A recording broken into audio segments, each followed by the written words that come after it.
Assalamualaikum warahmatullahi wabarakatuh.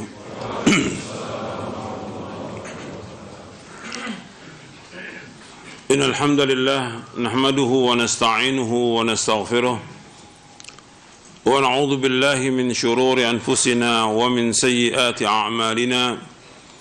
May yahdihillahu fala mudilla lahu wa may yudlil fala hadiya lahu. أشهد أن لا إله إلا الله وحده لا شريك له وأشهد أن محمدا عبده ورسوله يا أيها الذين آمنوا اتقوا الله حق تقاته ولا تموتن إلا وأنتم مسلمون يا أيها الناس اتقوا ربكم الذي خلقكم من نفس واحدة وخلق منها زوجها وبث منهما رجالا كثيرا ونساء واتقوا الله الذي تساءلون به والأرحام إن الله كان عليكم رقيبا يا أيها الذين آمنوا اتقوا الله وقولوا قولا سديدا يصلح لكم أعمالكم ويغفر لكم ذنوبكم ومن يطع الله ورسوله فقد فاز فوزا عظيما أما بعد فإن أصدق الحديث كتاب الله وخير الهدي هدي محمد صلى الله عليه وعلى آله وسلم وشر الأمور محدثاتها وكل محدثة بدعة وكل بدعة ضلالة وكل ضلالة في النار. Ayolah ikhwah, azakumullah, kepada seluruh jamaah yang hadir di masjid ini yang mudah-mudahan dirahmati oleh Allah SWT, dan kepada seluruh kaum muslimin yang mendengarkan kajian ini yang mudah-mudahan dirahmati oleh Allah SWT.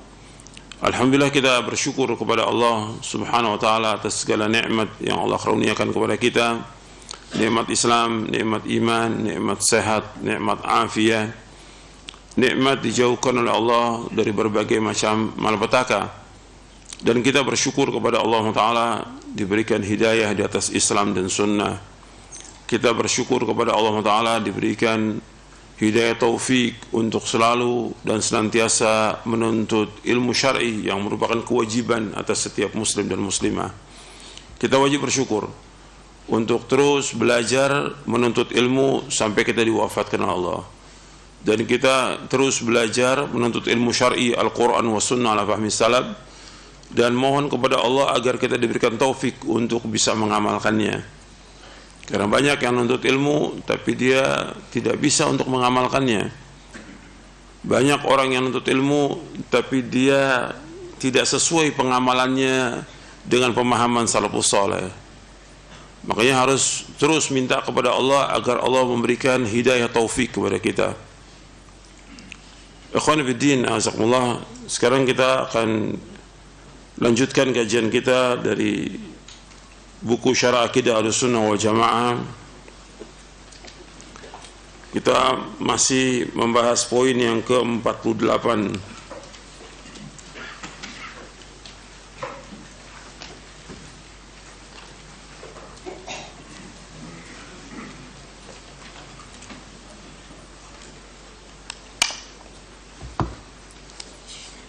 Ahlussunnah wal Jamaah mengikuti sunnah Rasulullah SAW secara lahir dan batin. Yang terakhir, pekan yang lalu kita bahas, yaitu hadis Nabi SAW, "Inni qad taraktu fikum syai'aini lan tadillu ba'dahuma kitaballahi wa sunnati wa lan yatafarraqa hatta yarida 'alayya al-hawda." Sungguh aku telah tinggalkan kepada kalian dua perkara yang apabila kalian berpegang teguh kepada keduanya maka kalian tidak akan tersesat selama-lamanya, yaitu kitabullah dan sunnahku, dan keduanya tidak akan berpisah hingga keduanya datang kepadaku di telaga. Hadis ini hasan, dan saya sampaikan pada pekan yang lalu bahwa orang yang berpegang kepada Al-Quran wa sunnah ala fahmi salam, dia tidak akan sesat dan tidak akan celaka selama-lamanya, dengan dasar surah Taha di ayat 123, "Fa imma ya'tiyannakum minni hudan faman tabi'a hudaya fala yadhillu wa la yashqa." Dan apabila datang kepada kamu petunjuk, barang siapa yang mengikuti petunjukku maka dia tidak akan sesat dan tidak akan celaka selama-lamanya. Faman ittaba'a hudaya fala yadhillu wa la yashqa. Barang siapa yang mengikuti petunjukku, mengikuti wahyu Al-Quran was sunnah ala fahmi salam, fala yadhillu wa la yashqa, maka dia tidak akan sesat dan tidak akan celaka selama-lamanya. Selama dia berpegang teguh pada Al-Quran was sunnah ala fahmi salaf, dia memahaminya, dia meyakininya, dan dia mengamalkannya. Sekarang kita masuk hadis selanjutnya, yaitu hadis Irbad bin Sariyah radhiyallahu an. Kata Irbad bin Sariyah radhiyallahu an, صلى بنا رسول الله صلى الله عليه وسلم ذات يوم ثم أقبل علينا فوعظنا موعظة بليغة ذرفت منها العيون ووجلت منها القلوب، فقال قائل: يا رسول الله، كأن هذه موعظة مودع، فماذا تعهد إلينا؟ فقال: أوصيكم بتقوى الله والسمع والطاعة، وإن عبدا حبشيا، فإنه من يعش منكم بعدي فسيرى اختلافا كثيرا، فعليكم بسنتي وسنة الخلفاء المهديين الراشدين، تمسكوا بها وعضوا عليها بالنواجذ، وإياكم ومحدثات الأمور، فإن كل محدثة بدعة وكل بدعة ضلالة. Kata Irbad bin Sariyah radhiyallahu an, ia berkata, suatu hari Rasulullah SAW pernah salat bersama kami. Kemudian beliau menghadap kepada kami dan memberikan nasihat kepada kami dengan nasihat yang menjadikan air mata kami berlinang dan membuat hati kami bergetar. Artinya membuat hati kami takut. Maka seorang berkata, wahai Rasulullah, nasihat ini seakan-akan nasihat dari orang yang akan berpisah, maka berikanlah kepada kami wasiat. Maka Rasulullah SAW bersabda, usikum bitaqwallahi wa sam'i wa ta'ah, wa in abdan habasyiya, fa innahu man ya'ish minkum ba'di fa yasara ikhtilafan katsira, fa 'alaikum bi sunnati wa sunnati al-khulafa'il mahdiyyin ar-rasyidin, تمسكوا بها وعضوا عليها بالنواجذ، وإياكم ومحدثات الأمور، فإن كل محدثة بدعة وكل بدعة ضلالة وإن كل محدثة بدعة وكل بدعة ضلالة. Kata Rasulullah SAW, aku wasiatkan kepada kalian agar tetap bertakwa kepada Allah Subhanahu wa taala. Tetaplah kalian mendengar dan taat walaupun yang memerintah kalian adalah seorang budak dari Habasyah. Sungguh orang yang masih hidup di antara kalian setelahku akan melihat perselisihan yang banyak. Maka wajib atas kalian berpegang teguh kepada sunnahku dan sunnah khulafaur rasyidin yang mendapat petunjuk. Peganglah erat-erat dan gigitlah dia dengan gigi geram kalian. Dan jauhkanlah diri kalian dari perkara-perkara yang baru dalam agama, karena sungguhnya setiap perkara yang baru adalah bid'ah dan setiap bid'ah adalah sesat. Hadis ini sahih, diriwayatkan oleh Imam Ahmad, Abu Daud, Tirmidzi, Ad-Darimi, Al-Baghawi dalam kitabnya Syarhus Sunnah, Al-Hakim dalam kitabnya Al-Mustadrak, dan lainnya.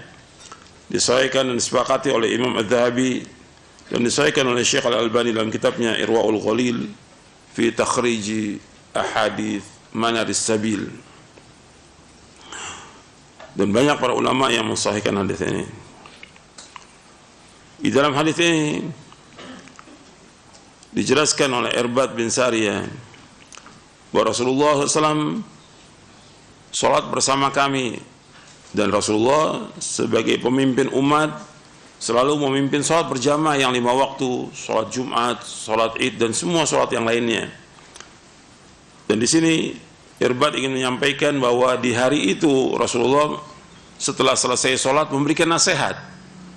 Kalau sholatnya Rasulullah para sahabat setiap hari, karena beliau yang menjadi imam di 5 waktu sholat setiap hari.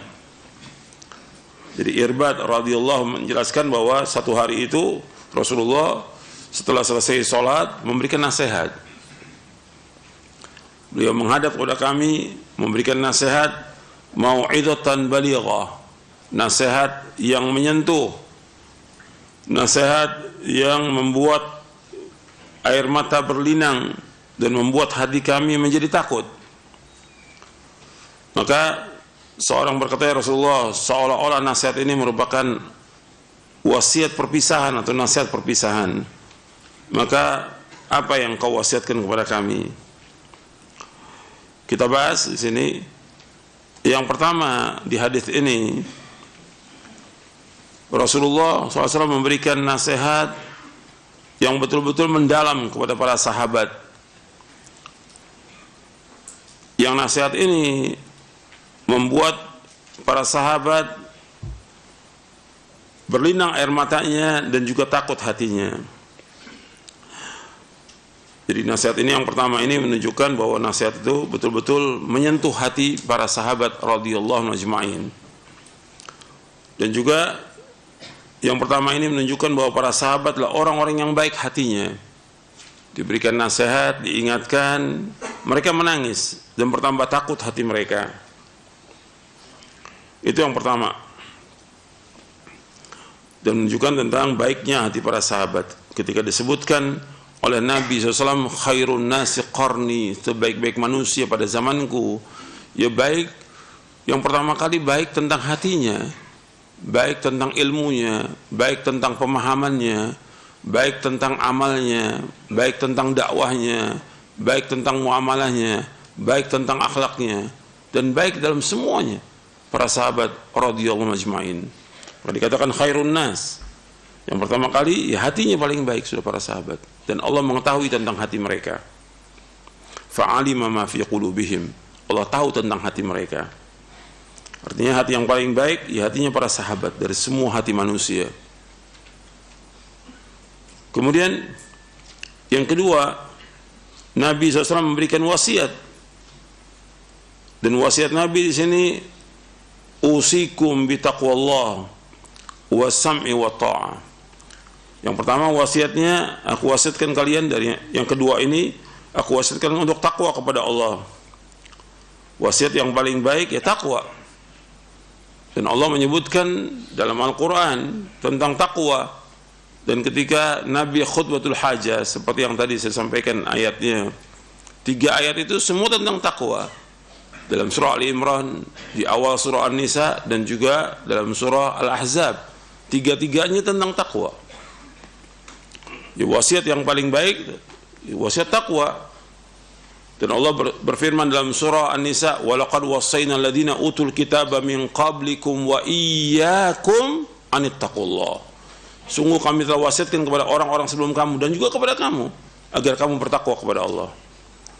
Jadi wasiat yang paling baik adalah takwa. Takwa itu artinya melaksanakan perintah Allah, menjauhkan larangannya. Perintah yang paling besar apa? Tauhid. Dan larangan yang paling besar adalah syirik. Dan takwa ini, untuk perhatikan, ini untuk semua hal. Ketika Allah menyebutkan tentang takwa, ya semua hal. Ya ayyuhalladzina amanu taqullah, ya ayyuhalladzina amanu taqullah wa qulu qawlan sadida.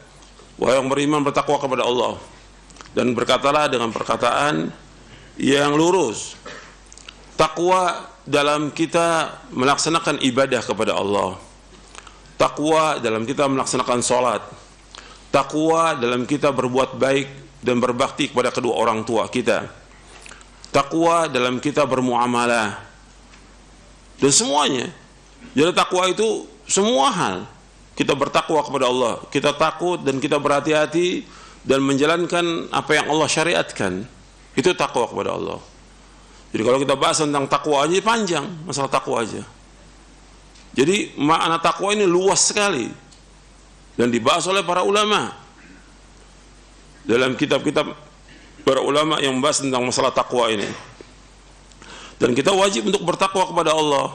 Bahkan Nabi ketika seorang bermuamalah dengan istrinya, kata Nabi, ittaqullaha fin nisa, bertakwalah kepada Allah tentang para wanita, tentang istri kalian. Kalian harus berbuat baik kepada mereka.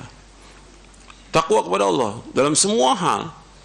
dalam hubungan kita dengan Allah maupun hubungan kita dengan manusia. Itu wajib bertakwa kepada Allah. Kalau setiap mukmin bertakwa kepada Allah, itu akan mendapatkan ketentraman, kedamaian, ketenangan, kebahagiaan, dan keselamatan dunia akhirat. Cuma sayangnya banyak manusia yang tidak bertakwa kepada Allah. Sambil contoh aja, sebenarnya contoh banyak, ribuan contoh. Ya. Takwa kepada Allah ketika antum dikumandangkan adzan, waktunya sholat, ya tinggalkan semua pekerjaan. Kerjakan sholat yang 5 waktu. Ini kewajiban.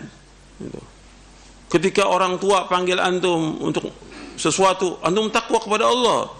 Berbakti pada orang tua, karena Allah yang perintahkan untuk berbakti pada orang tua. Jangan ditunda. Ketika orang tua panggil, langsung sami'na wa ata'na. Ketika Rasulullah memerintahkan sesuatu, maka kita wajib sami'na wa ata'na. Jangan dibantah, dalil jangan dibantah dengan perkataan manusia, dengan perkataan syekh atau imam. Takwa kepada Allah kalau sudah sampai kepada dalil. Takwa kepada Allah tentang anak kita, kita wajib didik mereka di atas Quran wa sunnah.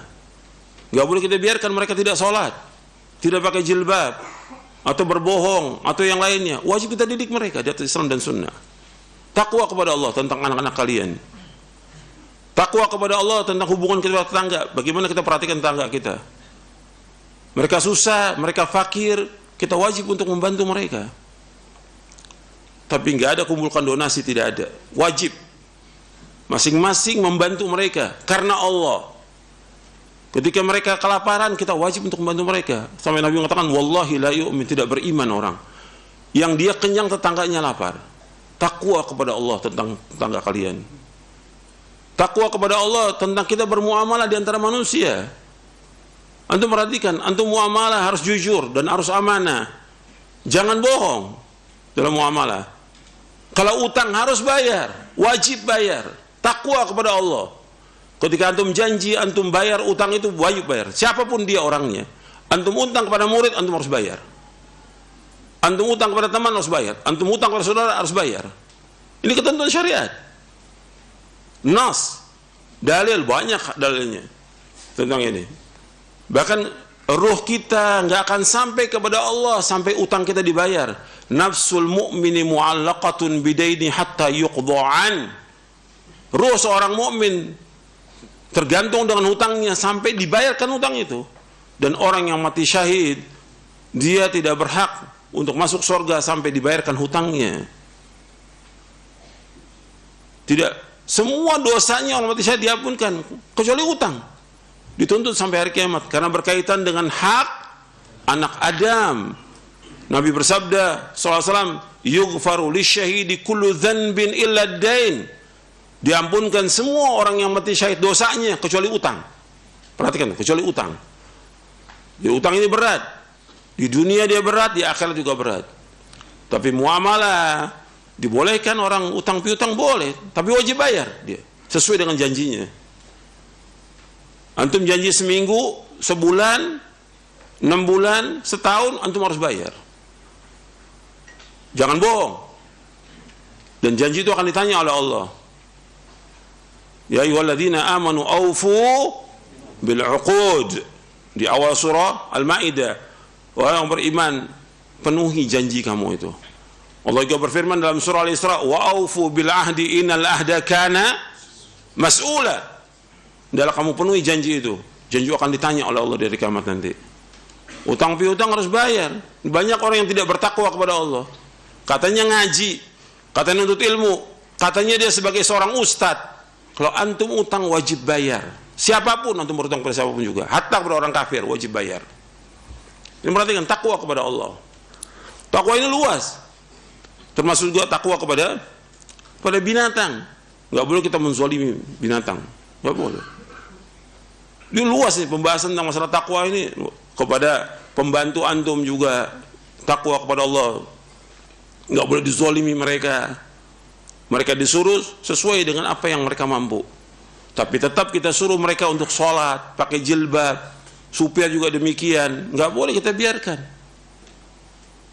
Mereka juga sama manusia. dan mereka juga karena mereka dia sebagai pembantu atau supir, dia nggak ada punya kesempatan untuk belajar agama. Tapi mereka semuanya sebagai orang muslim ingin masuk surga, antum ajak mereka untuk ngaji. Antum ajarkan mereka tentang Islam. Kalau enggak, antum zolim. Antum punya pegawai, antum nggak ajarkan tentang Islam, antum zolim. Anak antum juga antum ajarkan. Ini takwa kepada Allah. Luas pembahasan tentang takwa ini. Jadi perhatikan tuh, Nabi wasiatnya takwa.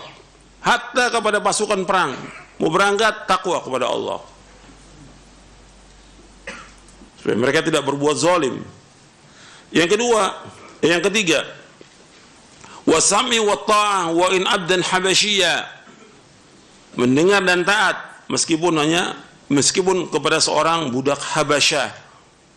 Artinya kita wajib mendengar dan taat kepada ulil amri meskipun yang memimpin kita adalah seorang budak, karena dia diangkat sebagai ulil amri, kewajiban kita untuk taat.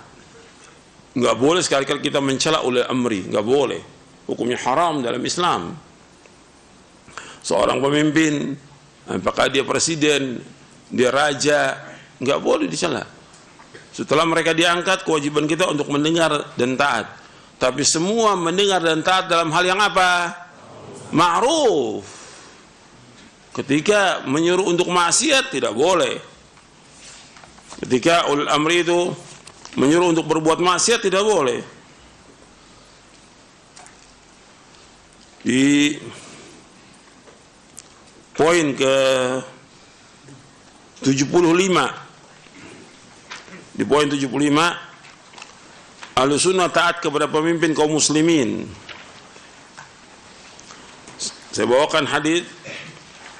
Kalau ayatnya surah An-Nisa ayat 59, ya ayyuhalladzina amanu athi'ullaha wa athi'ur rasula wa ulil amri minkum. Wahai orang beriman, taatlah kepada Allah, taat kepada Rasul dan ulil amri di antara kalian. Dan Rasul juga bersabda, la ta'ata li basharin fi ma'siyatillahi azza wa jalla, innama ta'atu fil ma'ruf. Kata Nabi SAW, la ta'ata li basharin fi ma'siyatillahi azza wa jalla, innama ta'atu fil ma'ruf. Tidak boleh taat kepada seseorang dalam berbuat maksiat kepada Allah azza wa jalla. Sesungguhnya ketaatan itu hanya dalam yang ma'ruf, dalam kebaikan. Hadis ini sahih, diriwayatkan oleh Imam Bukhari, Muslim, Abu Daud, Nasai, Ahmad, Abu Daud At-Tayalisi dari sahabat Ali bin Abi Thalib radhiyallahu an. Bahkan dalam riwayat yang lain disebutkan al-mar'il muslim was as-sam'u wa ta'atu fima ahabba wa kariha illa ayyumara bi ma'siyatin fa in umira bi ma'siyatin fala sam'a wala ta'ah. Wajib atas seorang muslim untuk mendengar dan taat, kata Rasulullah SAW. Wajib atas seorang muslim untuk mendengar dan taat kepada penguasa pada apa-apa yang ia cintai atau ia benci, kecuali jika ia disuruh untuk berbuat kemaksiatan. Jika ia disuruh untuk berbuat kemaksiatan, maka tidak boleh mendengar dan tidak boleh taat. Hadis ini sahih, Bukhari, Muslim, Tirmidzi, Ibnu Majah, Nasai, Ahmad dari sahabat Ibnu Umar radhiyallahu anhu. Dalam hadis yang lain yang diriwayatkan dari sahabat Abu Sa'id Al-Khudri radhiyallahu an, Rasulullah sallallahu alaihi wasallam bersabda, "Man amarakum minal wulati bima'siyatin fala tuti'uh." Kata Nabi, barang siapa yang memerintahkan kalian dari ulil amri untuk berbuat maksiat, fala tuti'uh, jangan kalian taat kepadanya. Hadis ini diriwayatkan oleh Imam Ibnu Majah, Ahmad, dan sanadnya hasan dan dihasankan oleh Syekh Albani di dalam silsilah hadits as-sahihah di juz yang kelima, dan juga di dalam At-Ta'liqatul Hisan ala Sahih Ibnu Hibban. Jadi jelas itu, man amarakum minal wulati bima'siyatin fala tuti'u. Siapa saja dari ulil amri yang memerintahkan kalian untuk berbuat maksiat, jangan kalian taat. Artinya untuk taat kepada ulil amri tetap wajib taat, tapi ketika menyuruh untuk maksiat tidak boleh taat. Tapi mendengar dan taat ini penting. Dan antum perhatikan sepanjang sejarah pertumpahan darah yang ada disebabkan karena kaum muslimin tidak taat kepada ulil amri. Ketika kaum muslimin tidak taat kepada ulil amri, terjadi pertumpahan darah. Yang pertama kali terjadi pertumpahan darah yaitu ketika orang-orang memberontak kepada Utsman bin Affan radhiyallahu anhu warda Dzunurain. Dan Utsman dikepung, datangi rumahnya, dan para sahabat yang lain sudah siap untuk memerangi orang-orang ini, tapi kata Utsman jangan. Kata Utsman radhiyallahu, aku takut terjadi pertumpahan darah. Tapi mereka terus, dan dikepung rumahnya bukan sehari dua hari, berminggu-minggu oleh orang-orang yang ingin memberontak ini. Padahal sahabat siap untuk memerangi mereka, tapi Utsman takut. Sampai terbunuhnya Utsman. Dan Nabi sudah ingatkan kepada Utsman bin Affan radhiyallahu an. Kata Nabi, ya Utsman, nanti Allah akan kenakan kepada engkau kekuasaan. Jangan kau lepaskan baju kekuasaan itu kepada siapapun juga. Mereka ingin Utsman itu lengser. Nabi sudah ingatkan, jangan kamu lepaskan. Utsman tetap bertahan sampai terbunuh. Dan ketika Utsman terbunuh, Utsman mengatakan, kalau seandainya kalian seperti ini, kalian tidak akan bersatu lagi selama-lamanya, dan kalian akan tetap menumpahkan darah selama-lamanya. Itu disebutkan oleh Al-Hafidz Ibnu Katsir dalam kitabnya Al-Bidayah wan Nihayah. Dan betul apa yang dikatakan oleh Utsman itu, kata Ibnu Katsir, betul. Terus terjadi pertumpahan darah sampai hari ini. Ketika orang sudah tidak taat lagi kepada ulil amri, terbunuh Utsman radhiyallahu an. Kemudian digantikan oleh Khalifatul Rasyid Ali bin Abi Thalib radhiyallahu an. Di zaman Ali juga terjadi lagi pertumpahan darah karena Khawarij, mereka tidak mau, tidak taat kepada Ali dan mengkafirkan. Kemudian menyerang Ali sampai dibunuh oleh Ali semuanya, dan sebagian kabur. Dan terus seperti itu, nggak pernah berhenti pertumpahan darah sampai hari ini. Jadi intinya kewajiban mereka untuk mendengar dan taat dan sabar. Nabi ketika menyebutkan tentang penguasa, Nabi suruh apa? Sabar. Kalian pasti akan melihat tuh penguasa zalim. Kalian akan melihat penguasa itu mementingkan dirinya sendiri, tidak mementingkan rakyat. Nabi sudah kasih kabar kepada umatnya. Tapi Nabi suruh apa? Sabar. Sabar dan sabar. Tetap sabar. Kan tadi sudah disebutkan di poin yang tadi itu loh. Nabi menyebutkan kalimatnya apa?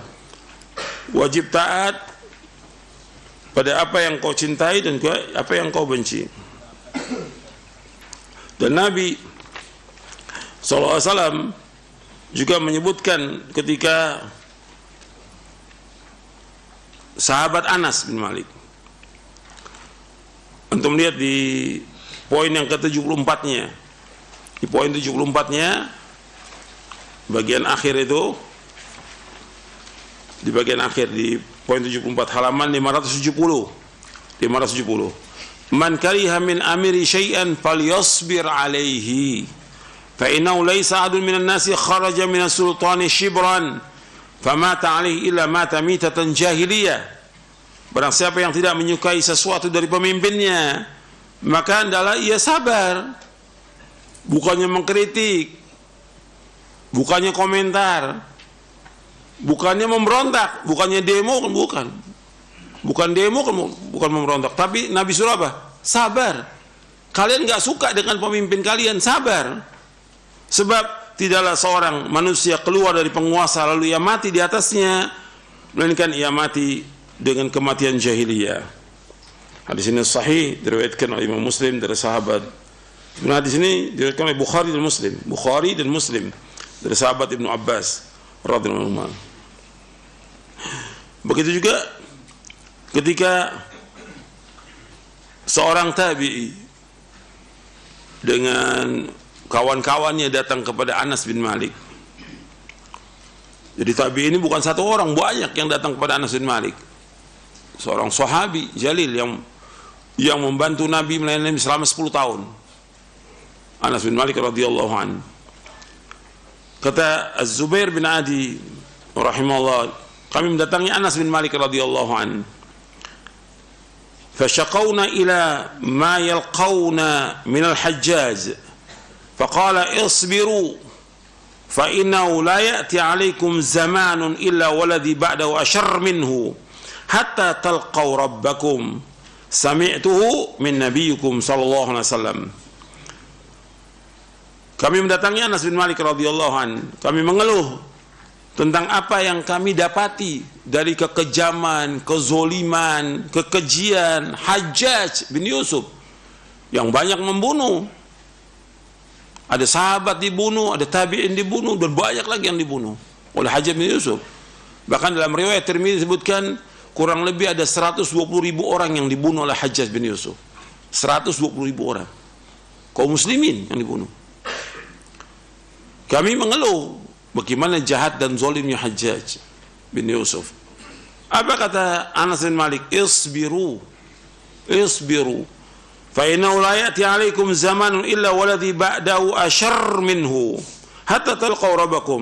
Sabarlah, sesungguhnya tidak akan datang kepada kalian satu masa melainkan yang sesudahnya lebih jelek daripada yang sebelumnya, sampai kalian bertemu dengan Rabb kalian.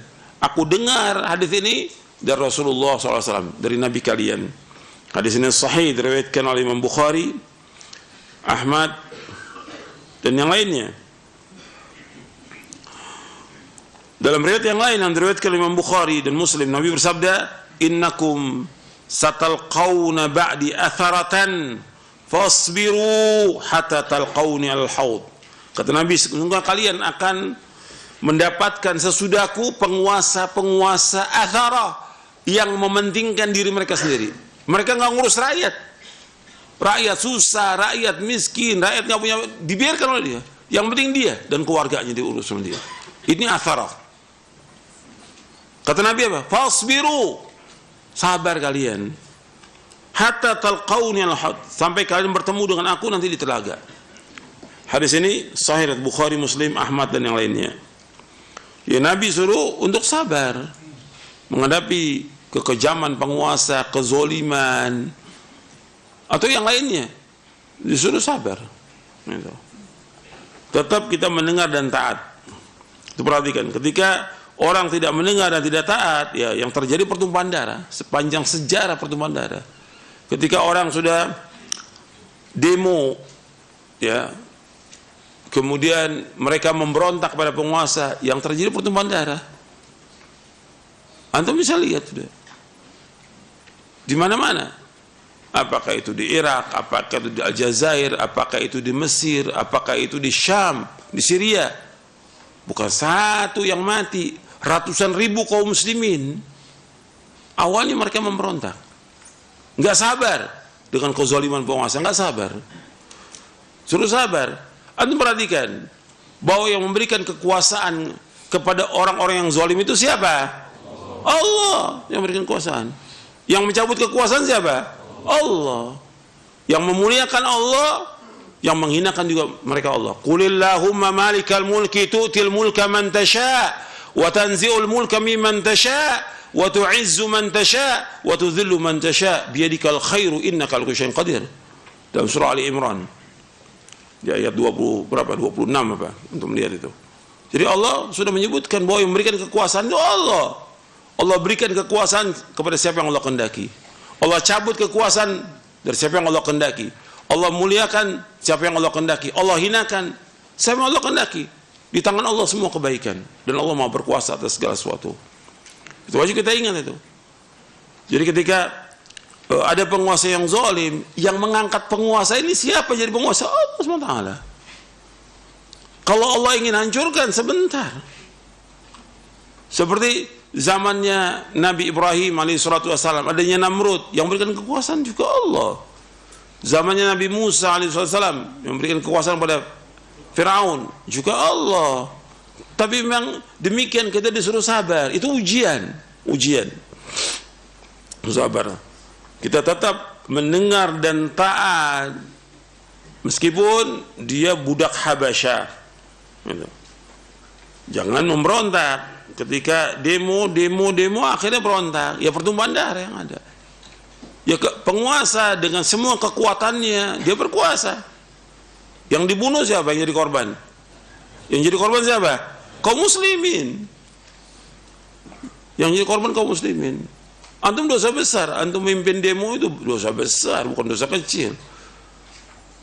Antum membuat orang itu sampai mati, sampai terbunuh, berat hukuman di akhirat nanti. Masalah darah itu masalah besar, berat hukumannya di akhirat nanti. Makanya perhatikan, dengar dan taat, dan suruh sabar oleh Nabi SAW. Dan para ulama juga, salaf juga ingatkan sabar. Nggak ada ulama salaf murtad pada penguasa, sabar. Hatta ketika terjadi khalqul Quran di zaman Imam Ahmad bin Hanbal, itu perhatikan, zaman Imam Ahmad bin Hanbal, penguasanya berpendapat bahwa Al-Quran makhluk. Ini pendapat yang beda, pendapat yang kufur. Kata Imam Ahmad, Al-Quran kalamullah ghairu makhluk minhu bada' wa ilaihi ya'ud. Al-Quran kalamullah, bukan makhluk, dari Allah datangnya dan akan kembali kepada Allah. Disiksa Imam Ahmad, sabar. Dan orang di luar istana itu ribuan orang nunggu Imam Ahmad. Apa yang dikatakan oleh Imam Ahmad? Di luar penjara juga demikian, ribuan orang. Kata mereka, ya Imam Ahmad, kita siap untuk memberontak pada penguasa. Siap mereka untuk berontak. Kata Imam Ahmad, adam, darah. Hati-hati. Jangan. Sabar Imam Ahmad. Meskipun disiksa. Kenapa? Pertumpahan darah nanti. Dan itu dibawakan oleh Imam Al-Khalal dalam kitabnya As-Sunnah. Dan banyak kisah yang menyebutkan tentang Imam Ahmad, kesabarannya yang luar biasa. Sampai diangkat sunnah ini oleh Allah Ta'ala. Gak mungkin selamanya orang disiksa, dizolim, gak mungkin. Pasti ada masanya diangkat oleh Allah Ta'ala. Jadi suruh sabar. Dan Imam Ahmad ma'ruf, Imam Ahlu Sunnah. Yang hadir di pengajian Imam Ahmad 5.000 orang. Nggak ada lampu, nggak ada apa, 5.000 orang gitu. Imam Ahlu Sunnah, orang semua dari berbagai penjuru dunia datang kepada Imam Ahmad untuk belajar agama. Imam Ahlu Sunnah. Tapi ketika Imam Ahmad ada fitnah seperti ini ulil amri yang mempunyai pendapat yang Mu'tazilah, yang sesat dan menyesatkan. Sabar Imam Ahmad, tetap mengajak diskusi kepada tokoh ahlul bidah yang ada, Ibnu Abi Du'ad yang sesat itu. Tapi tetap mereka nggak mau terima dalil dari Quran dan Sunnah. Dipenjara lagi, disiksa lagi. Sabar Imam Ahmad. Jadi mendengar dan taat pada ulil amri. Jangan merontak. Karena ketika berontak, yang jadi korban rakyat, kaum muslimin, dibunuh.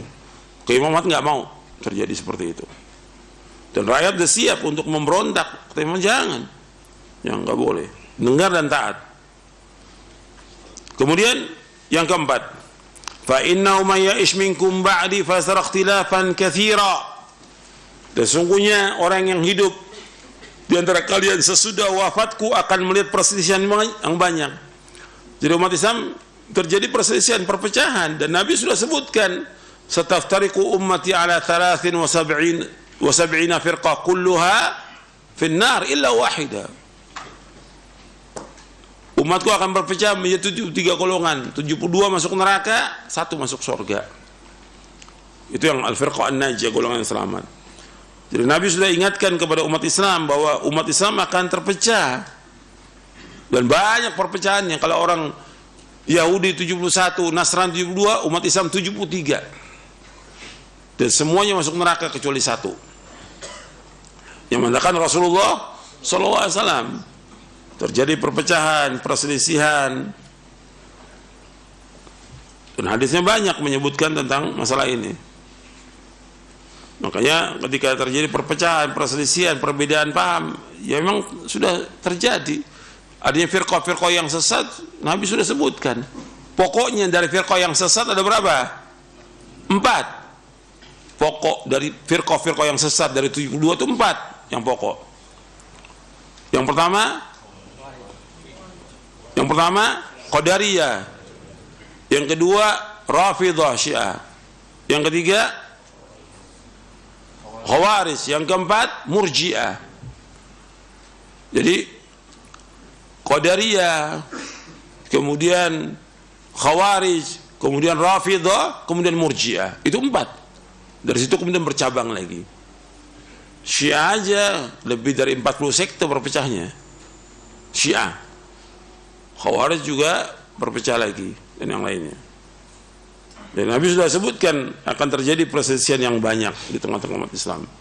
Tapi kemudian Nabi memberikan solusi. Enggak dibiarkan umat Islam demikian, diberikan solusi oleh Nabi. Ketika umat Islam berpecah belah, apa solusinya, apa jalan keluarnya, apa jalan selamatnya? Yaitu yang kelima, fa'alaikum bisunnati wa sunnatil khulafa'il mahdiyyin ar-rasyidin. Itu Nabi SAW memberikan jalan keluar kepada umatnya, yaitu berpegang teguh kepada sunnahku dan sunnah para khalifahku yang terpimpin dan lurus.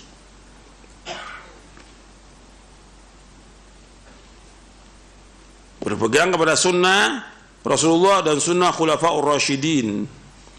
Sekarang yang dimaksud dengan sunnah Nabi SAW, antum lihat di halaman, di buku ini di halaman 37.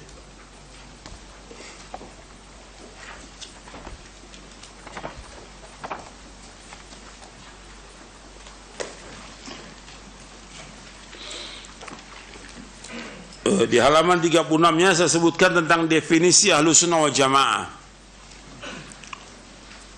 Jadi Ahlus Sunnah wal Jamaah adalah mereka yang menempuh seperti apa yang pernah ditempuh oleh Rasulullah SAW dan para sahabatnya radhiyallahu anhum ajma'in.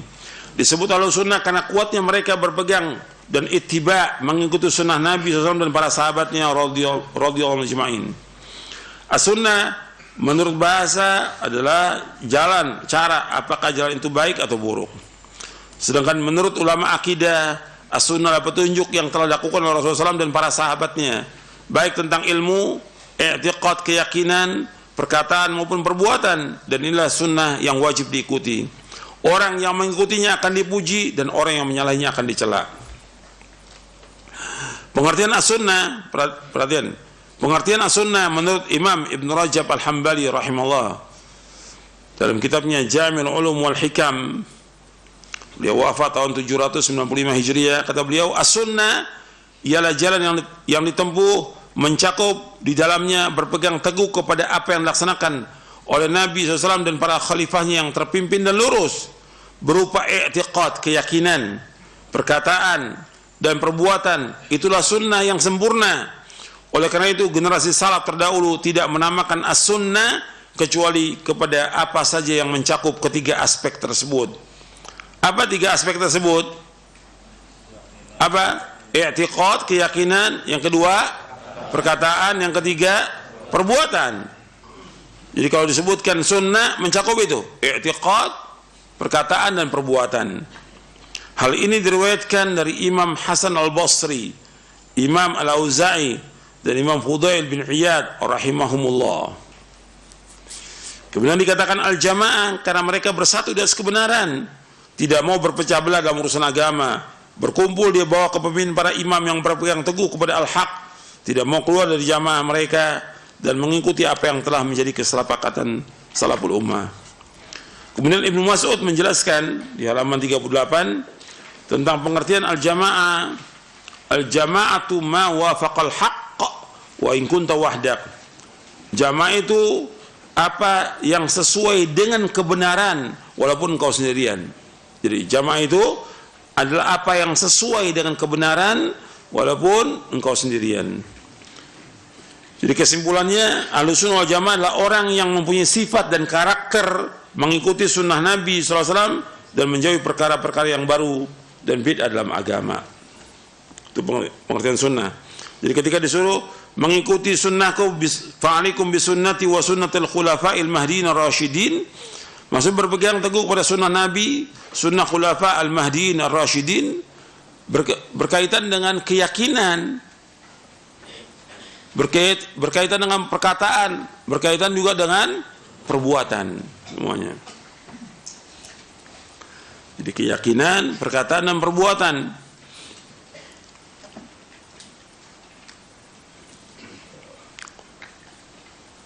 seperti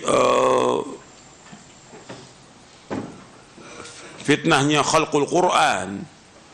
Ini berkaitan dengan keyakinan dan perkataan. Mereka mengatakan bahwa Al-Quran itu makhluk. Ini perkataan nggak pernah. Kata Imam Ahmad, tunjukkan kepada kami ada nggak keterangan dari Rasulullah SAW dan para sahabat yang mengatakan Al-Quran itu makhluk. Tunjukkan kepada kami dalilnya. Mereka nggak mampu. Kalau dalil bahwa Al-Quran kalamullah, Imam Ahmad bawakan dari ayat Al-Quran. Ada berapa ayat dibawakan oleh Imam Ahmad dan juga berapa hadis Nabi SAW. Jadi itu fitnah berkaitan dengan keyakinan dan juga dengan perkataan. Nanti juga ada bid'ah yang berkaitan dengan perbuatan. Makanya di sini berpegang teguh pada sunnah Nabi SAW dan sunnah Khulafaur Rasyidin. Karena ada orang yang menyimpang dari sunnah Nabi dan sunnah Khulafaur Rasyidin, baik bentuknya keyakinan, perkataan dan juga perbuatan. Jadi wajib berpegang teguh pada sunnah Nabi SAW yang berkaitan dengan i'tiqad, perkataan dan perbuatan. Dan wajib berpegang dengan sunnah Khulafaur Rasyidin. Dan sunnah Khulafaur Rasyidin tidak boleh bertentangan dengan sunnah Nabi SAW. Sunnah Khulafaur Rasyidin tidak boleh bertentangan dengan sunnah Nabi SAW. Kemudian yang keenam Nabi ingatkan di sini, tamassaku biha wa'addu 'alaiha bin nawajid. Tamassaku biha wa'addu 'alaiha bin nawajid. Hendaklah kamu berpegang teguh kepadanya dan gigit dengan geram kalian. Artinya untuk berpegang teguh kepada sunnah Nabi dan sunnah Khulafaur Rasyidin, ya dengan belajar.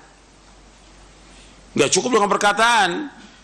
Kita harus belajar dan belajar. Kita nuntut ilmu sehingga kita tahu tentang Quran, kita tahu tentang sunnah. Jadi harus belajar. Banyak, ribuan yang belum kita tahu. Banyak sekali. Maka harus kita belajar dan terus belajar.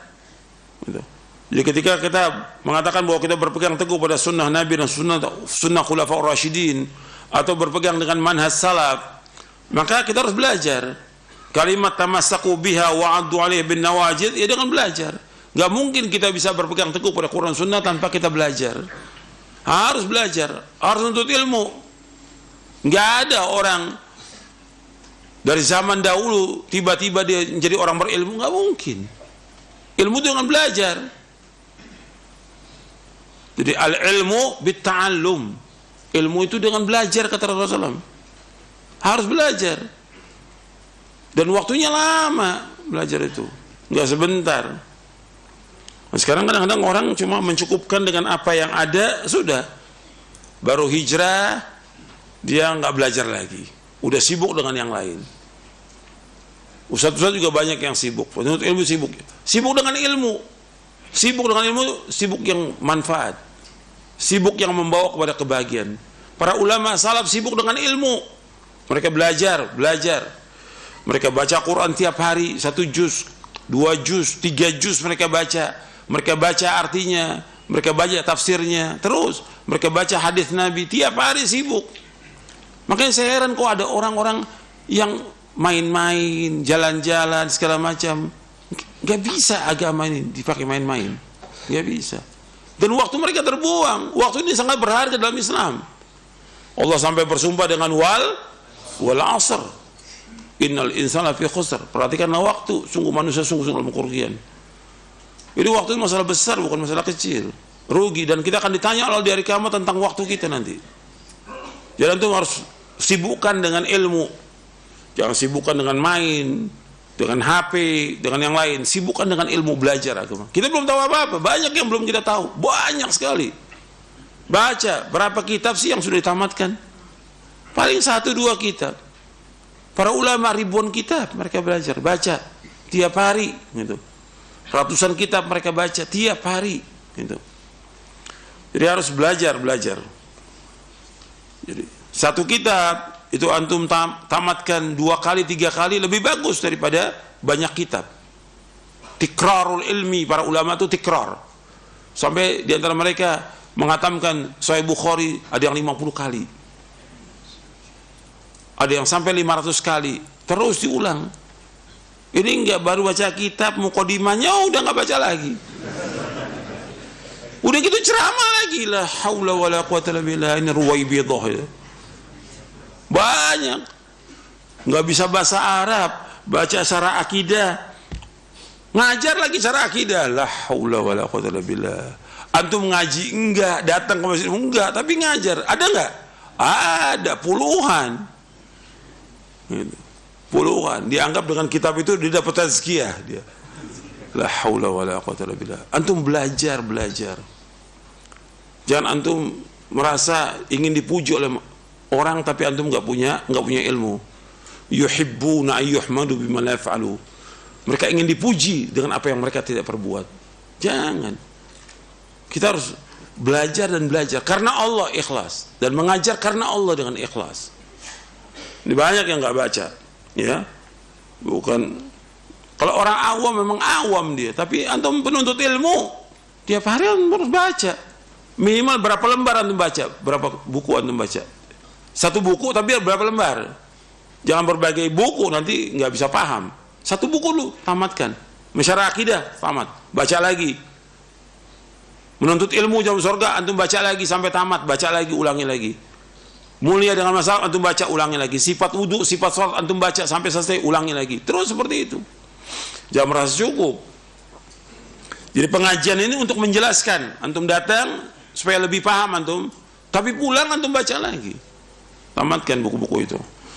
Belajar, karena kita banyak belum tahu tentang sunnah Nabi. Dan kalau nggak tahu tentang sunnah, yang terjadi apa? Penyimpangan. Dan banyak ustadz yang menyimpang sekarang ini. Banyak ngakunya salah tapi menyimpang. Karena itu nggak baca dan tidak baca dia. Mau baca, cukupkan dengan apa yang ada. Antum harus baca. Karena itulah yang dilakukan oleh para ulama salaf. Kita ini udah bersyukur kepada Allah. Lampu ada. Dulu para imam itu nggak ada lampu. Baca mereka terus. Kan mereka dengan apa sih? Kalau kita dengan lilin, mereka dengan apa lampu itu? Panas kan? Sampai perih itu matanya. Baca. Sampai ada imam yang buta matanya. Karena baca. Seperti Al-Hafidz Ibnu Katsir. Al-Hafidz Ibnu Katsir di akhirat buta. Tiap hari baca. Baca tiap hari. Siang malam. Kita kan enggak merasa cukup dengan apa yang ada. Kalau udah habis ngaji, sekarang habis ngaji nih. Ngajinya cuma 1 jam, ngobrolnya 3 jam. Allah musta'an. Dibuang waktu dengan sia-sia. Itu makan ditanya Allah tentang waktu itu. Saya ulangi lagi. Jadi yang keenam, kita berpegang teguh dan gigit dengan geram kita. Artinya betul-betul kita belajar dan pegang teguh nih Quran Sunnah Al-Fahmi Salam. Kemudian yang ketujuh, wa iyyakum wa muhdatsatil umur. Jauhkan diri kalian dari perkara-perkara yang baru dalam agama. Atau perkara yang baru dalam agama, antum jauhkan. Nabi suruh jauhkan. Jauhi semua perkara yang baru dalam agama yang enggak ada, karena agama Islam sudah sempurna. Al-yauma akmaltu lakum dinakum wa atmamtu alaikum ni'mati wa raditu lakumul Islam madina. Pada hari ini aku telah sempurnakan bagimu agamamu. Aku telah syukur nikmatku atasmu dan aku ridho Islam menjadi agama bagimu. Maka dikatakan oleh Imam Asy-Syatibi rahimahullah dalam kitabnya Al-I'tisam. Kata beliau ketika menjelaskan tentang ayat ini, ketika orang mengadakan sesuatu yang baru dalam agama, kata beliau, man ibtada'a fil islami bid'atan yaraha hasanatan faqad za'ama anna Muhammadan sallallahu alaihi wasallam khana risalah. Fa inna Allah yaqul al-yawma akmaltu lakum dinakum wa atmamtu alaikum ni'mati wa raditu lakumul Islam madina. Kata beliau, fama lam yakun yawma idzin dina fala yakunu al-yawma dina. Kata Imam Asy-Syatibi rahimahullah, barang siapa mengadakan sesuatu yang baru agama yang Nabi enggak contohkan, maka dia telah menuduh Nabi Muhammad SAW khianat kepada agama ini. Berarti ada sesuatu yang belum disampaikan oleh Nabi. Padahal Allah sudah berfirman, pada hari ini aku telah sempurnakan bagimu agamamu, aku telah cukupkan nikmatku atasmu, dan aku ridho Islam menjadi agama bagi kamu. Kata Imam Syafi'i, barang siapa yang apa saja yang tidak menjadi agama di zaman Nabi, sekarang juga tidak jadi agama. Jadi nggak boleh ada yang baru, karena Nabi sudah jelaskan semuanya, agama sudah sempurna. Yang membawa manusia ke surga Nabi sudah jelaskan, yang membawa manusia ke neraka Nabi sudah jelaskan.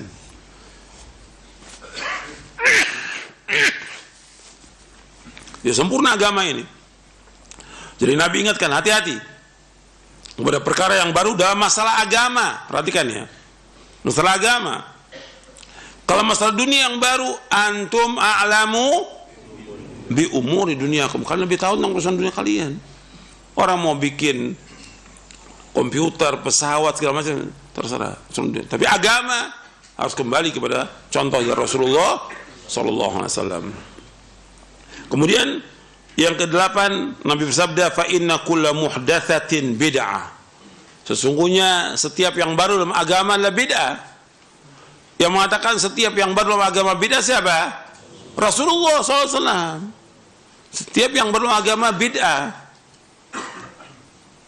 Ini yang mengatakan Rasulullah SAW. Dan Rasulullah yang fasih dalam berbahasa Arab. Bid'ah. Dan Nabi juga mengatakan yang ke-9, wa kullu bid'atin dhalalah. Setiap bid'ah sesat. Yang mengatakan semua bid'ah sesat siapa? Rasulullah SAW. Di dalam Islam enggak ada bid'ah hasanah, enggak ada. Nabi katakan wa kullu bid'atin dhalalah. Setiap bid'ah itu sesat. Di dalam riwayat Imam An-Nasa'i dari sahabat Jabir bin Abdullah, Nabi ketika khutbah Jumat, Nabi ingatkan kullu bid'atin dhalalah wa kullu dhalalatin finnar. Itu riwayat Nasai dan sahih riwayatnya. Setiap bid'ah itu sesat dan setiap kesesatan tempatnya neraka. Yang mengatakan juga Rasulullah SAW.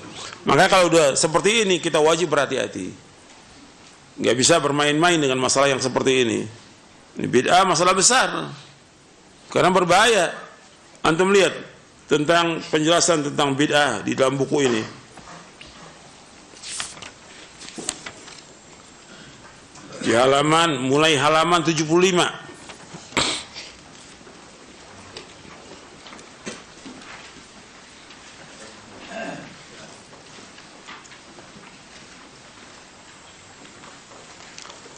Imam Asy-Syatibi di halaman 77. Imam Asy-Syatibi rahimahullah menyebutkan tentang bid'ah, kata beliau, al-bid'atu tariqatun fid dini mukhtara'atun tudahi syar'iyyata yuqsadu bisuluki 'alaiha al-mubalaghatu fi ta'budillahi subhanahu.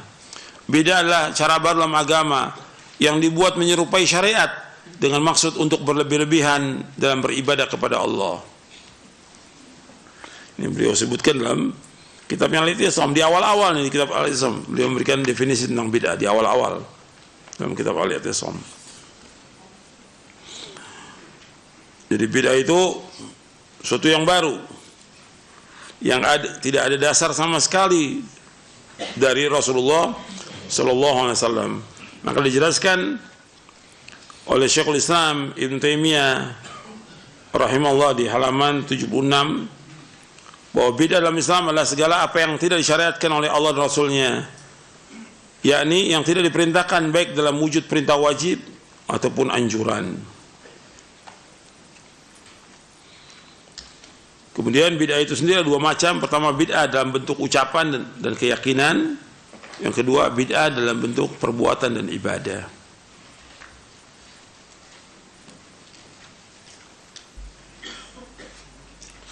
Dan banyak penjelasan yang berkaitan dengan bid'ah ini. Dan bid'ah ini berbahaya dalam Islam.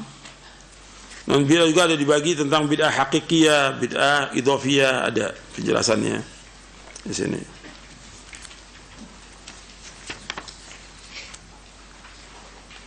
Dan bid'ah itu untuk melihat di halaman 84.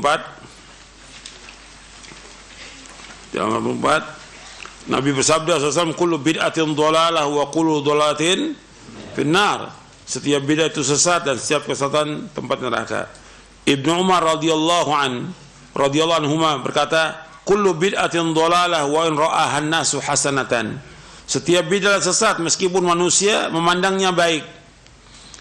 Ini riwayat sahih diriwayatkan oleh Imam Al-Lalikai dalam Syarah Ushul I'tiqad Ahlussunnah wal Jamaah, Ibnu Battal Al-Uqbari dalam kitabnya Al-Ibana. Kemudian Imam Sufyan Ats-Tsauri rahimahullah, beliau berkata, al-bid'atu ahabbu ila iblis minal ma'siyah, wal ma'siyatu yutabu minha, wal bid'atu la yutabu minha. Perbuatan bid'ah lebih dicintai oleh iblis daripada maksiat, dan pelaku maksiat masih mungkin dia untuk bertaubat dari maksiatnya, sedangkan pelaku bid'ah sulit untuk bertaubat dari bid'ahnya. Kenapa sulit? Karena mereka menganggap baik perbuatannya.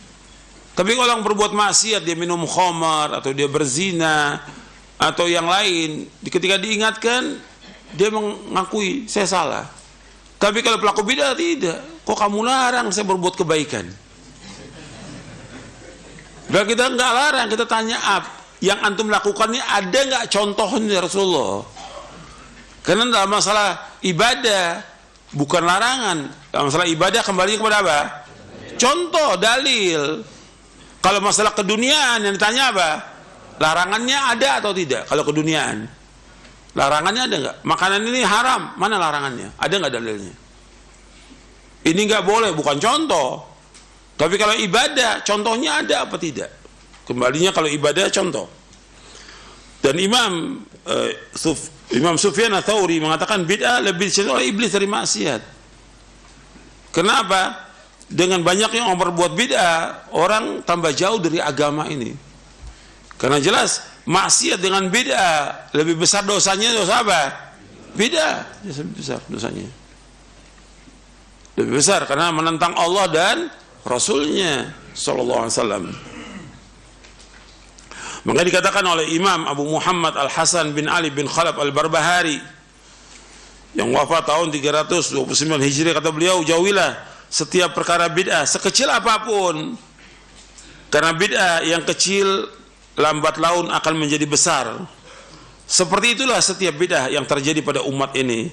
Pada awalnya kecil dan remeh, mirip dengan kebenaran, sehingga banyak orang terpedaya dan terkecoh, lalu mengikat hati mereka sehingga susah untuk keluar dari jeratannya, dan akhirnya mendarah daging, lalu diyakini sebagai agama yang dia beragama dengannya. Kemudian tanpa disadari, perlahan-lahan mereka menyelisi jalan yang lurus dan keluar dari agama Islam.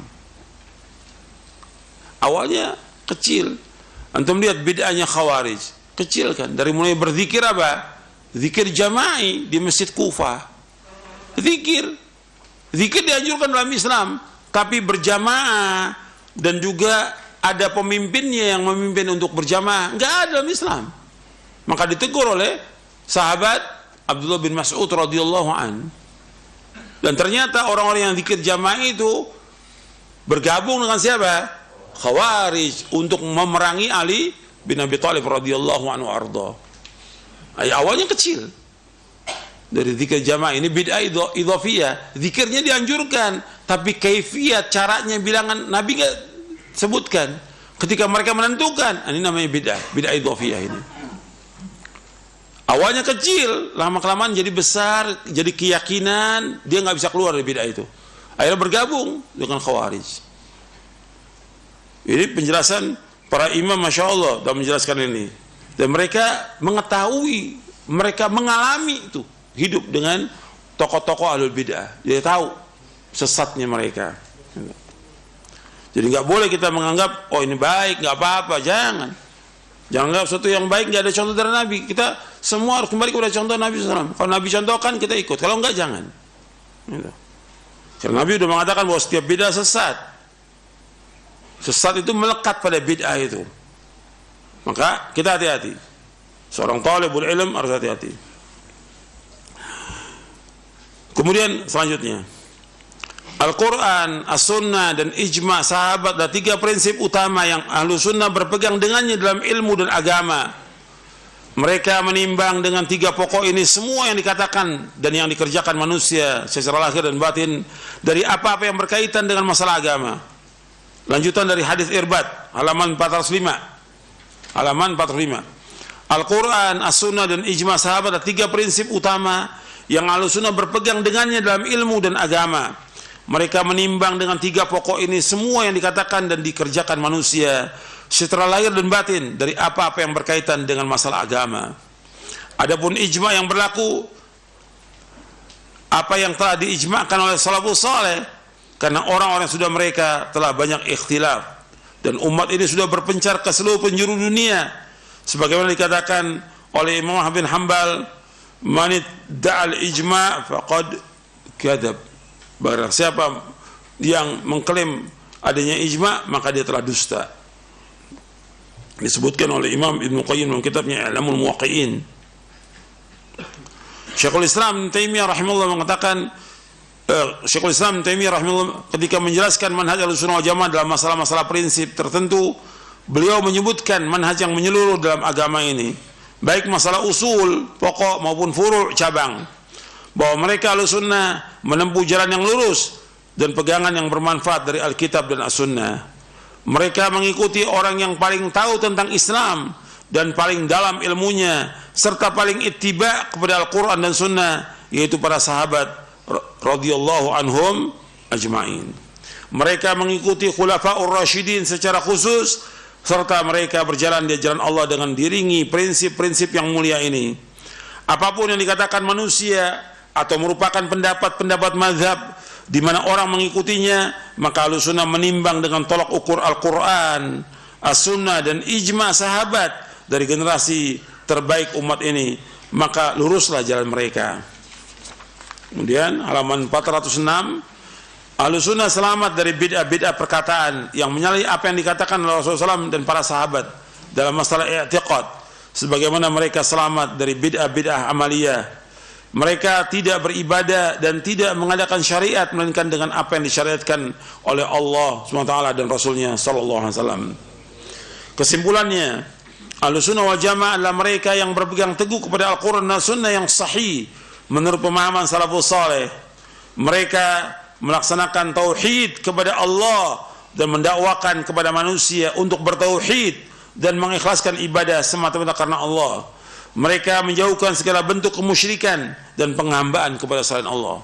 Ini dakwah kita ini, dakwah salaf ini, artinya mengajak orang untuk mentauhidkan Allah siang malam, ajak orang mentauhidkan Allah. Itu pokok dakwah kita. Antum bawakan ayat tentang tauhid siang malam nggak ada masalah, dan orang nggak bosan karena Allah yang berfirman dalam Al-Quran dan Nabi juga yang bersabda SAW siang malam itu sampaikan tentang tauhid dan larang umat dari berbuat syirik. Kalau semua dai mendakwakan ini, berkurang kesyirikan yang ada. Sekarang kan kesyirikan bertambah karena dainya menyimpang dari manhaj para nabi dan para rasul, tidak memulai dakwanya dengan dakwah tauhid. Jadi perhatikan tuh, dakwah kita dakwah tauhid, siang malam dakwakan tauhid agar manusia betul-betul beribadah hanya kepada Allah, menjauhkan segala macam perbuatan syirik. Ahlussunnah melaksanakan sunnah Nabi SAW, menghidupkannya dan mengajak kaum muslimin untuk berpegang teguh kepada sunnah, serta mereka menjauhkan segala macam bentuk bid'ah, baik dalam masalah i'tiqad maupun amaliyah, karena setiap bid'ah adalah kesesatan dan setiap kesesatan tempat di neraka. Jadi ini bukan main-main, ini masalah agama yang kita harus berpegang teguh, dan ini yang harus kita dakwakan siang dan malam. Ini justru kita, ikhwani fiddin, azakumullah, kita adalah orang yang paling sayang kepada umat Islam. Orang yang paling sayang kepada umat Islam, kita. Karena kita mendakwakan dakwah tauhid, melarang orang berbuat syirik. Kita mendakwakan dakwah sunnah, melarang orang berbuat bid'ah, agar mereka selamat dunia dan akhirat. Kalau mereka jatuh dalam perbuatan syirik, seluruh amalnya akan hapus. La in asyrakta la yahbatanna amaluka wa la takunanna. Kalau engkau berbuat syirik akan hapus seluruh amalmu dan kau termasuk yang rugi. Kalau dia berbuat syirik kepada Allah, meskipun dia sholat, puasa, zakat, haji, sedekah dan yang lainnya, hapus kalau berbuat syirik. Seluruh amalnya hapus. Justru kita sayang kepada mereka, menjelaskan tentang tauhid dan tentang bahaya syirik. Dan mereka jangan sampai jatuh dalam berbuat syirik. Ketika kita menjelaskan tentang sunnah Nabi, mudah. Karena semua yang dijelaskan oleh Nabi SAW semuanya mudah, nggak ada yang sulit dalam agama ini. Semua syariat Islam semuanya mudah. Dan kita melarang mereka perbuatan bid'ah. Bid'ah ini merusak. Merusak apa? Syirik dan bid'ah merusak agama, merusak hati, merusak akal, merusak kehormatan, merusak darah manusia dan merusak harta kaum muslimin. Itu syirik dan bid'ah. Maka harus jauhkan sejauh-jauhnya. Justru kita sayang kepada umat dengan kita mendakwakan dakwah tauhid dan sunnah. Justru kita sayang kepada umat ketika kita menjelaskan tentang bahaya syirik dan bahaya bid'ah, agar mereka berhati-hati. Karena yang melarang perbuatan syirik siapa? Allah dan Rasulnya. Yang melarang perbuatan bid'ah siapa? Allah dan Rasulnya. Agar kita berhati-hati. Supaya apa? Supaya umat ini selamat. Justru dakwah salaf ini dakwah yang sayang kepada umat. Cuma sayangnya para dai salaf tidak mendakwakan dakwah ini sebagian. Sebagian dai enggak mendakwakan. Sibuk dengan yang lain udah. Sibuk yang lain. Mesti antum sibuk dengan ini. Kalau dakwah ini kemudian dibenci oleh masyarakat, itu sunatullah. Enggak akan lepas sunatullah. Dibenci, dicemooh, diusir, dicaci maki, disudutkan. Itu udah sunatullah dari zaman dahulu. Dan Allah pasti akan tolong dakwah ini, pasti gitu. Tapi kita harus sabar, itu ujian dalam dakwah. Jadi nggak boleh kita menyimpang dari manhaj yang hak ini. Karena ini yang Allah perintahkan dan yang diperintahkan oleh Rasulullah sallallahu alaihi wasallam. Nabi sudah menyebutkan tamassaku biha wa 'addu 'alaiha bin nawajid. Dan ingat, antum nggak akan bisa berpegang teguh dengan mansalat kecuali dengan menjauhkan perbuatan bid'ah. Ketika orang tetap berbuat beda, pasti dia akan udah nggak benar. Meskipun dia ngaku salaf, dia sudah menyimpang dari manhaj salaf sejauh-jauhnya. Jadi hati-hati ini masalah besar, bukan masalah kecil. Ya, saya pikir cukup sampai di sini. Wassalamualaikum Muhammadin sallallahu alaihi wasallam, subhanakallahumma bihamdik, asyhadu an la ilaha illa anta astaghfiruka wa atubu ilaik. Assalamualaikum warahmatullahi wabarakatuh.